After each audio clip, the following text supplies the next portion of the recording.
Okay, so this video is going to be a companion video to the last one that I did, which was showing you how to crosshatch lips. And in this one, I'm going to show you a little bit of a different method where you're going to be using marker or thicker pen, right? So the last one I did, it was thin pen. This is going to be kind of like fatter pens, right? So, okay, so let's get to it. So what you want to do is you still want to use a similar technique where you're using crosshatching. So I'm using a Micron brush. So this is different than the pens. This is more like a marker. And you'll notice that right now it's pretty flat and it doesn't have a whole lot of contrast. But if we add a little bit more black right around where the lips part, that will give it a little bit more contrast and it'll kind of break the two parts of the lips into separate, separate sections a little bit better, and it'll look a little bit more realistic. So this look is still a little bit more flat than the other ones that I did in the other video, which again I'll link to in the comment.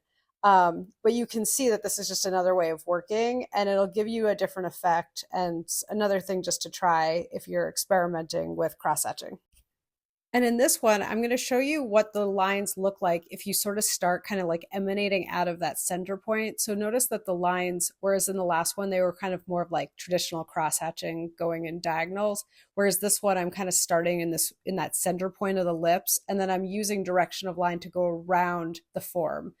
So in this one, I'm also going to add some thinner pen to this too. So that's another thing you can practice is you can try changing up the pens or markers. You can have a marker and also using pen, and that'll also give you some more variation. And don't forget to leave a little bit of the page white so you'll have a nice reflection. The last one I'm doing is a lip is like kind of in the puckered lip shape. And so for this, as you can see, it's starting out really extremely graphic. And what I'm trying to do is make it look a little bit more realistic, but it's going to be a little bit of a different effect than the other two because I'm using pen. So I just wanted to show you again, different variations of cross-hatching. And again, we'll link to my other video that's kind of more like realistic cross-hatching. So think of this as sort of like a little bit more graphic, the other one a little bit more realistic. So just try different things, see what you like. And again, I'm still using a lot of the same concepts where I'm trying to get some different value in there, layering my lines. I'm thinking about direction of lines. So all the same concepts that I've been talking about in these videos, but this is just a little bit of a different effect just so you can see. Now, when you're drawing puckered lips, you always want to be thinking about the area around the lips. So that's what's going to give it kind of the look of like looking like puckered lips. If you just only focus on the lip shape, it won't look as much of like the effect that you're going. And the other thing that I'm doing is I always think about direction of line, and I want to use my lines to kind of convey the form and show that there's some, form that it's not just a flat surface for the lips. Make sure that whenever you're drawing with pen, you give yourself some time and patience because that's always important when drawing with pen and cross-hatching.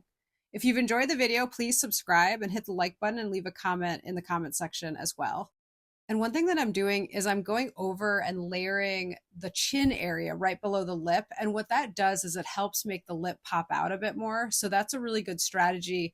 If you're not kind of getting as much three-dimensional quality as you'd like, you can use that to really help build up some contrast between the lips and the chin. So the last thing I'm doing is I just do a little bit more layering just until I'm happy with it. Try to make sure that you have a nice range of values from your deep blacks to midtones to whites, right? And the white is, again, just the white of the page coming through. So you always want to be careful not to go over your drawing too much and lose all those white values that's from the page coming through. So I hope you enjoyed this video. Please hit the subscribe button and like the video, and I will see you next time. Thanks again.